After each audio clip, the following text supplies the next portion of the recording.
زناش کے دماغ نے پہلی بار شدید درد کی ٹیس محسوس کی۔ اس کے منہ سے بلبلاہٹ کی آوازیں نکلنے لگی۔ لاش نے خنجر باہر نکال کر دوسرا بار کیا، پھر تیسرا بار کیا۔ زناش کا سینہ کھل گیا۔ لاش نے زناش کے سینے میں ہاتھ ڈال کر اس کا دل ایک جھٹکے سے نوچ کر باہر نکال لیا۔ زناش کا دل خون سے بھرا ہوا تھا، وہ دھڑک رہا تھا، اس کی رگوں سے خون بہہ رہا تھا۔ کٹی پٹی لاش نے دل والا ہاتھ بلند کر کے ایک فلک شگاف چیخ ماری اور غائب ہو گئی۔ زناش نے گردن جھکا کر اپنے سینے پر نگاہ ڈالی۔ اس کے سینے کے شگاف میں سے خون بہہ رہا تھا اور دھوکنی کی طرح پھولتے سکڑتے اسے اپنے پھیپھڑے صاف دکھائی دے رہے تھے۔ زناش نے اپنی پوری طاقت اپنے دماغ میں مرکوز کر کے اپنے بدن کو ایک زوردار جھٹکا دیا۔ لاش نے اس پر جو طلسم کیا تھا وہ ٹوٹ گیا اور اس کے جسم کی طاقت واپس آ گئی۔ زناش کے سینے کے شگاف میں سے خون ابل ابل کر باہر آ رہا تھا۔ اس نے ایک ہاتھ سینے کے شگاف پر رکھا اور بارادری کے ہاتھے سے نکل گیا۔ وہ بھاگنا چاہتا تھا تاکہ اس قبرستان سے جتنی تیزی سے نکل سکتا ہے اپنے آپ کو نکال کر لے جائے، مگر وہ ایک خاص رفتار سے زیادہ تیز نہیں چل سکتا تھا۔ بارادری والی قبر کے ہاتھے سے نکلنے کے بعد زناش قبروں کے درمیان سے گزرتا قبرستان کے گیٹ کی طرف بڑھا۔ گھبراہٹ میں زناش کا پاؤں ایک قبر پر پڑ گیا۔ قبر اندر سے کھوکھلی تھی۔ وہ اپنے پورے جسم کے ساتھ قبر کے اندر گر پڑا۔ جیسے ہی وہ قبر کے فرش پر گرا، اسے اپنے ارد گرد چیخوں کی آوازیں آنے لگیں۔ یہ عورتوں اور مردوں کی ملی جلی آوازیں تھیں۔ آوازیں کبھی زناش کے بالکل قریب آ جاتی اور کبھی دور ہو جاتی۔ زناش جلدی سے اٹھ کر کھڑا ہو گیا۔ اس کے پھٹے ہوئے سینے کا گہرا اور لمبا زخم سخت درد کر رہا تھا۔ زناش کو پہلے کبھی درد کا احساس نہیں ہوا تھا۔ شاید قدرت اسے اس کے گناہوں کی سزا دے رہی تھی۔ وہ اس گپ عصیبی اندھیرے میں اپنے آپ کو گھسیٹتا ہوا ایک ایک قدم کر کے چلا جا رہا تھا۔ المناک چیخیں کبھی قریب آتی، کبھی دور ہوتی آوازیں اس کا پیچھا کر رہی تھیں۔ اس کے سینے کے گہرے زخم کی ٹیسیں اس کے سارے بدن میں پھیل گئی تھیں۔ اندھیرا ایسا ایسا کم ہونا شروع ہو گیا۔ اندھیرے نے دھوئیں کی شکل اختیار کر لی۔ اس دھوئیں میں مردہ لاشوں کی بدبو تھی۔ زناش نے پہلی بار اپنا دم گھٹتا محسوس کیا۔ اس کا ایک ہاتھ سینے کے زخم پر تھا جس پر اس کے سینے کے زخم سے نکلتا ہوا خون جم چکا تھا۔ دوسرے ہاتھ کو وہ دھوئیں میں ٹٹولنے کے انداز میں دائیں بائیں اور آگے ہلاتا ہوا چلا جا رہا تھا۔ اچانک اس کا ہاتھ کسی بالوں بھرے جسم سے ٹکرایا۔ زناش ہانپتے ہوئے وہیں رک گیا۔ اس نے بالوں بھرے جسم کو ٹٹولا۔ بالوں کے اندر ایک سانپ چھپا ہوا تھا۔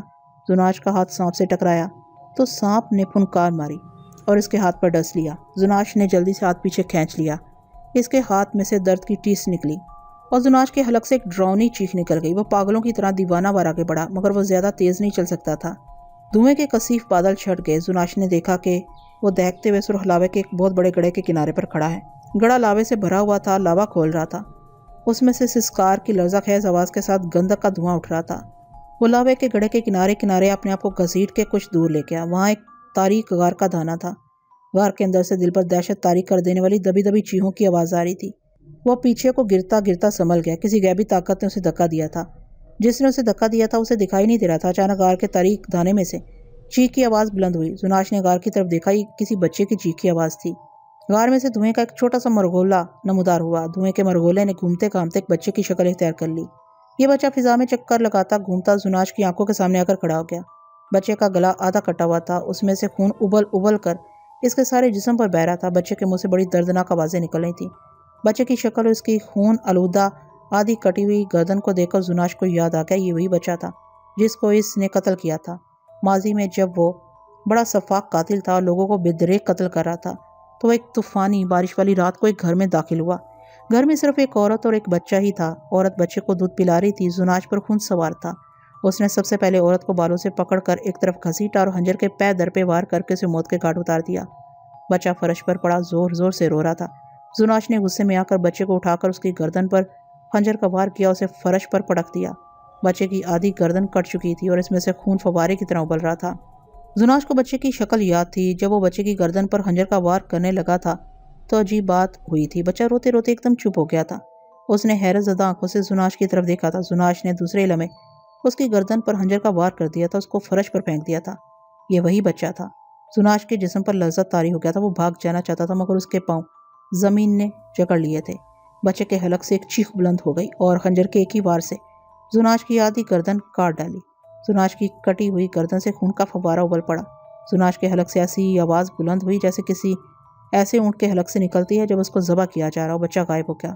اس کا سارا کٹا پٹا جسم جھنجھنا اٹھا۔ وہ کھسٹنے لگا۔ آگے ایک اور غار کا تاریک دھانا آ گیا۔ اس غار میں سے دھواں نکل رہا تھا۔ اچانک اس دھوئیں میں سے ایک بوڑھی عورت باہر نکلی۔ اس کی کمر جھکی ہوئی تھی۔ وہ لاٹھی ٹیک کر چل رہی تھی۔ بوڑھی عورت نے زناش کی طرف لاٹھی کا اشارہ کیا۔ زناش اسے دیکھنے لگا۔ عورت کو دیکھتی زناش کا جسم دہشت اور عذاب کے خوف سے برف کی مانند سرد ہو گیا۔ اس نے اس عورت کو پہچان لیا تھا۔ اس عورت کا دریا کے کنارے ایک مکان ہوا کرتا تھا۔ یہ بیوہ عورت تھی اور محنت مزدوری کر کے اپنا پیٹ پالتی تھی۔ اپنی سنگ دلی اور ایام میں زناش ایک رات اس عورت کے مکان میں داخل ہوا۔ عورت سو رہی تھی۔ زناش نے عورت کو ٹھوکر مار کر جگایا اور کہا کہ تمہارا آخری وقت آن پہنچا ہے۔ زناش بغیر کسی وجہ سے لوگوں کو قتل کرتا پھرتا تھا۔ عورت ہڑبڑا کر اٹھ بیٹھی تھی۔ اس کو جب معلوم ہوا کہ قضا سر پر پہنچ گئی ہے تو اس نے ہاتھ جوڑ کر روتے ہوئے کہا، مجھے نہ مارو، میرا بیٹا پردیس گیا ہوا ہے، کل گھر واپس آ رہا ہے، مجھے اپنے بیٹے سے مل لینے دو، اس کے بعد بے شک مجھے قتل کر دینا۔ مگر زناش اس وقت پورا خونی درندہ بن چکا تھا۔ اس نے خنجر نکال کر بوڑھی عورت کے پیٹ میں کھونپ دیا۔ یہ وہی عورت تھی۔ زناش نے اسے پہچان لیا تھا۔ عورت بالکل سیدھی کھڑی ہو گئی۔ اس کے ساتھ ہی وہ عورت سے ایک چھوٹا سا چمگادڑ بن گئی۔ چمگادڑ نے ہوا میں غوطہ لگایا اور باریک چیخ کی آواز نکالتی ہوئی زناش کے سینے کے شگاف میں سے اس کے کٹے پٹے جسم کے اندر داخل ہو گئی۔ اس نے زناش کے جسم کے اندرونی اعضاء کھانے اور خون پینا شروع کر دیا۔ زناش شدت درد سے کراہنے لگا۔ چمگادڑ اس کے جسم کے اندر اعضاء کو نوچ رہی تھی۔ وہ اس کے دونوں گردے اور پھیپھڑے کھا گئی۔ اس کے بعد وہ زناش کے سینے کے شگاف سے نکلی۔ اس کی گردن کے خون آلودہ زخم سے چمٹ گئی اور اس کا خون پینا شروع کر دیا۔ زناش کا سارا جسم ایک جگہ جیسے ساکت ہو گیا۔ درد کی شدید لہریں اس کے جسم کے ذرے ذرے سے اٹھ رہی تھیں، مگر اس میں اتنی بھی سخت نہیں تھی کہ ہاتھ ہلا کر اپنی گردن سے چمٹی ہوئی چمگادڑ کو پرے ہٹا سکے۔ جب زناش کے جسم کے گوشت اور اس کے خون سے چمگادڑ کا پیٹ بھر گیا تو وہ غوطہ لگا کر غار کے دھانے کی تاریکی اور دھوئیں میں گم ہو گئی۔ زناش، جس کے جسم میں 10 آدمیوں کی طاقت تھی، نقاہت سے گرنے لگا تھا۔ اس نے اپنے آپ کو سنبھالنے کی کوشش کی لیکن وہ گر پڑا۔ نہ جانے کتنی دیر اسی طرح زمین پر پڑا رہا اور درد کے عذاب سے تڑپتا رہا۔ پھر جیسے کسی نے اسے پکڑ کر اٹھا دیا، وہ اپنے پاؤں کے سہارے کھڑا ہو گیا، مگر اس کا جسم خوف عذاب اور درد کی شدت سے ڈول رہا تھا۔ اس کی ٹانگوں میں تھوڑی طاقت آ گئی تھی۔ وہ اسی طاقت کے سہارے آہستہ آہستہ اپنی ایک ٹانگ کو گھسیٹ گھسیٹ کر چلنے لگا۔ اس کے ارد گرد ایک بار پھر اندھیرا چھانے لگا تھا۔ اس اندھیری فضا میں ہر قسم کی دبی دبی گھٹی گھٹی رونگٹے کھڑے کر دینے والی آوازیں آنی تھیں۔ اس عصیبی اندھیرے میں اچانک ایک چڑیل کا ڈراؤنا چہرہ نمودار ہوا۔ اس کے بال کھلے تھے، اس کے کان کندھوں تک لٹک رہے تھے، اس کی آنکھوں سے لال دہکتے ہوئے انگارے تھوڑی تھوڑی دیر بعد جھڑ رہے تھے۔ اس کی ناک غائب تھی، ناک کی جگہ ایک تکونا گڑا بنا ہوا تھا۔ وہ اندھیرے میں الٹے پاؤں چلتی، چیختی چلاتی، خنجر لہراتی زناش کے سامنے آئی اور خنجر کے ایک ہی وار سے زناش کی ناک کاٹ کر اندھیرے میں غائب ہو گئی۔ زناش اپنی جگہ پر لڑکھڑا گیا۔ اس کی ناک سے خون نکل نکل کر اس کے حلق میں گرنے لگا اور پھر اس کے منہ سے باہر بہنے لگا۔ درد، اذیت اور عذاب ایک خاص انتہا تک پہنچ گیا تھا، مگر ایک خاص انتہا تک پہنچنے کے بعد پہلے سے زیادہ شدت کے ساتھ دوبارہ شروع ہو گیا تھا۔ اسے اپنی ٹانگوں کی طاقت ختم ہوتی ہوئی محسوس ہو رہی تھی، پھر بھی وہ کسی نہ کسی طرح اپنے آپ کو گھسیٹتا ہوا آگے چل پڑا۔ ٹیلے کے غار ختم ہو گئے تھے، تاریکی چھڑ گئی تھی۔ وہ ایک ویران بیاب و گیا چھوٹے سے میدان میں آ گیا تھا۔ وہ قبریں نہیں تھیں مگر قبریں لگتی تھیں۔ زناش ان ڈھیریوں میں سے گزر کر ذرا آگے گیا تو بادلوں میں بڑے زوردار کڑاکے کے ساتھ بجلی چمکی۔ اس کے 2 سیکنڈ بعد بادلوں میں اتنے زور کا دھماکہ ہوا کہ لگتا تھا آسمان پھٹ پڑا ہے۔ زناش کانپ گیا۔ اس کے ساتھ ہی اس کے بائیں جانب سے سیاہ آندھی اٹھی جس نے آنن فانن ساری فضا کو اپنی لپیٹ میں لے لیا۔ ہر طرف تاریکی چھا گئی۔ طوفانی بگولے زناش کے چاروں طرف چیختے چلاتے شور مچاتے گردش کر رہے تھے۔ پھر وہ نیچے اترنے لگا۔ بگولے کے اندر اس کی گردش انتہائی تیز تھی۔ نیچے آتے آتے بگولے کی رفتار اور تیز ہوتی گئی۔ اس نے زناش کو فرش پر گرا دیا۔ زناش جیسے ہی زمین پر گرا، سیاہ آندھی اور طوفانی ہوائیں چیختی چلاتی غائب ہو گئیں۔ زناش نے دیکھا کہ رات کا وقت ہے، آسمان کو سیاہ بادلوں نے ڈھانپ رکھا ہے، زمین پر کوہرے کی یک بستہ چادر پھیلی ہوئی ہے۔ اچانک قبرستان کی تاریک سرد رات کی خاموشی میں ایک طرف سے عورتوں مردوں کے بیان کرنے کی دھیمی دھیمی آوازیں سنائی تھیں۔ آواز دور سے آ رہی تھی جیسے کوئی جنازہ لایا جا رہا ہو۔ بجلی ایک دم سے چمکی، قبرستان کی ویران فضا روشن ہو کر بجھ گئی۔ بیان کرنے کی آوازیں آہستہ آہستہ زناش کے قریب آ رہی تھیں۔ زناش دیوانوں کی طرح دائیں بائیں سر مارنے لگا۔ آوازیں تیز سے تیز تر ہو گئیں اور پھر گرجتے شور مچاتے بادل کی طرح اس کے اوپر سے ہو کر گزر گئیں۔ زناش کے حلق سے فرق شگاف چیخ نکل گئی۔ یہ خوف و دہشت کی چیخ تھی۔ زناش کا جسم اپنے گناہوں کے عذابوں کے زخموں سے چور چور تھا۔ اس کی شخصیت، اس کا جسم، ہر چیز مسخ ہو چکی تھی۔ وہ موت کا طلبگار تھا مگر اسے موت نہیں آ رہی تھی۔ کوہرے اور تاریکی کی ملی جلی فضا میں زناش نے دیکھا کہ ایک قبر ہے جس کے پاس ایک ایسی لاش کھڑی ہے جس کے دونوں بازو غائب ہیں۔ لاش کے پہلو میں ایک سیاہ فام دوسری لاش کھڑی ہے جس کے ایک ہاتھ میں چمکتی ہوئی تلوار ہے۔ دونوں لاشیں آہستہ آہستہ چل کر زناش کو دیکھ رہی تھی۔ پھر لاش کی ڈراؤنی آواز آئی، میں وہ مردہ ہوں جس کے بازو کاٹ کر تمہیں لگائے گئے تھے، میں اپنے بازو واپس لینے آیا ہوں۔ لاش نے اپنی ساتھی لاش کو اشارہ کیا۔ دوسری لاش نے تلوار کے پہلے وار سے زناش کا پہلا بازو اور دوسرے وار سے اس کا دوسرا بازو کاٹ دیا۔ زناش کے دونوں بازو کٹ چکے تھے۔ اس کی ساری توانائیاں، ساری طاقتیں، ساری مدافعتیں ختم ہو چکی تھیں۔ وہ اپنی حالت زار کا آپ تماشائی بن چکا تھا۔ وہ بے بسی کی حالت میں اپنی ٹانگ کو گھسیٹتا ہوا 2 قدم آگے گیا تھا کہ ایک اور قبر کے پاس ایک لاش ہاتھ میں لاٹھی پکڑے کھڑی تھی۔ وہ لاٹھی کے سہارے چلتی زناش کے سامنے آ کر کھڑی ہو گئی۔ زناش نے اپنی نیم مردہ آنکھوں سے دیکھا کہ لاش کی دونوں آنکھیں غائب تھیں۔ آنکھوں کی جگہ وہاں 2 گڑھے پڑے ہوئے تھے۔ لاش نے زناش سے مخاطب ہو کر کہا، زناش، میں وہ مردہ ہوں جس کی آنکھیں نکال کر تمہیں لگا دی گئیں۔ میں اپنی آنکھیں واپس لینے آیا ہوں۔ زناش بے حس و حرکت کھڑا رہا تھا۔ وہ سوائے دیکھنے کے کچھ نہیں کر سکتا تھا۔ لاش نے لاٹھی پھینک دی اور دونوں ہاتھ آگے کر کے چہرے کو ٹٹولا، پھر فوراً اس کی دونوں آنکھوں کے ڈیلے اپنی مٹھی میں سنبھالے اور لاٹھی ٹیکتی اپنی قبر کی طرف واپس چلی گئی۔ چلتے چلتے اپنی قبر کے پاس پہنچ کر غائب ہو گئی۔ زناش اندھا ہو چکا تھا۔ وہ حواس باختہ کچھ دیر وہیں ایک لاش کی طرح کھڑا رہا، پھر گھسیٹ گھسیٹ کر چلنے لگا۔ وہ 3 قبروں کے قریب سے گزر گیا۔ اچانک اندھیرے میں ایک اور لاش نمودار ہوئی۔ وہ بے ساکھیوں کے سہارے کھڑی تھی۔ اس کی دونوں ٹانگیں غائب تھیں۔ زناش کو ایک ڈراؤنی آواز سنائی دی، زناش رک جاؤ، میں وہ مردہ ہوں جس کی ٹانگیں تمہیں لگائی گئی تھیں۔ میں اپنی ٹانگیں واپس لینے آیا ہوں۔ زناش وہیں رک گیا۔ لاش کے ایک ہاتھ میں تلوار تھی۔ اس نے آگے بڑھ کر تلوار کے 2 وار کیے اور زناش کی دونوں ٹانگیں کٹ کر گر پڑی۔ زناش اس کے ساتھ ہی نیچے گر پڑا۔ لاش نے دونوں ٹانگیں اٹھا کر اپنے کندھے پر ڈالیں اور بے ساکھیوں کے سہارے چلتے ہوئے اپنی قبر کے پاس جا کر غائب ہو گئی۔ زناش زمین پر اسی حالت میں پڑا رہا۔ وہ نہ چل سکتا تھا، نہ اٹھ سکتا تھا، نہ کچھ کر سکتا تھا، صرف سوچ سکتا تھا۔ اس کا دماغ ابھی تک کام کر رہا تھا۔ اسے محسوس ہو رہا تھا کہ وہ کندھے کنویں میں گرا ہوا ہے۔ اچانک اسے ایک اور لاش کی آواز سنائی دی۔ یہ لاش اس کے بائیں جانب سے قبرستان کے اندھیروں میں سے ہوتی ہوئی آئی تھی۔ اس لاش کا سر غائب تھا۔ اس کے ہاتھ میں ایک تلوار تھی۔ لاش نے ڈراؤنی آواز میں کہا، زناش، میں وہ مردہ ہوں جس کا سر کاٹ کر تمہیں لگایا گیا تھا۔ میں اپنا سر واپس لینے آیا ہوں۔ اس کے ساتھ ہی زناش کی گردن پر تلوار کا ایک زوردار وار پڑا اور اس کا سر تن سے جدا ہو گیا۔ لاش نے زناش کا کٹا ہوا سر اٹھایا اور جدھر سے آئی تھی اسی طرف اندھیرے میں غائب ہو گئی، اور لاش اس کے کٹے ہوئے سر کو بغل میں دبائے اپنی قبر کی طرف جا رہی تھی، اور زناش کے دماغ سے نکلتی ہوئی لہریں جو اسے لوگوں کے قتل پر آمادہ کیا کرتی تھی، ہمیشہ ہمیشہ کے لیے اس کا ساتھ چھوڑ چکی تھیں۔ تا اینڈ۔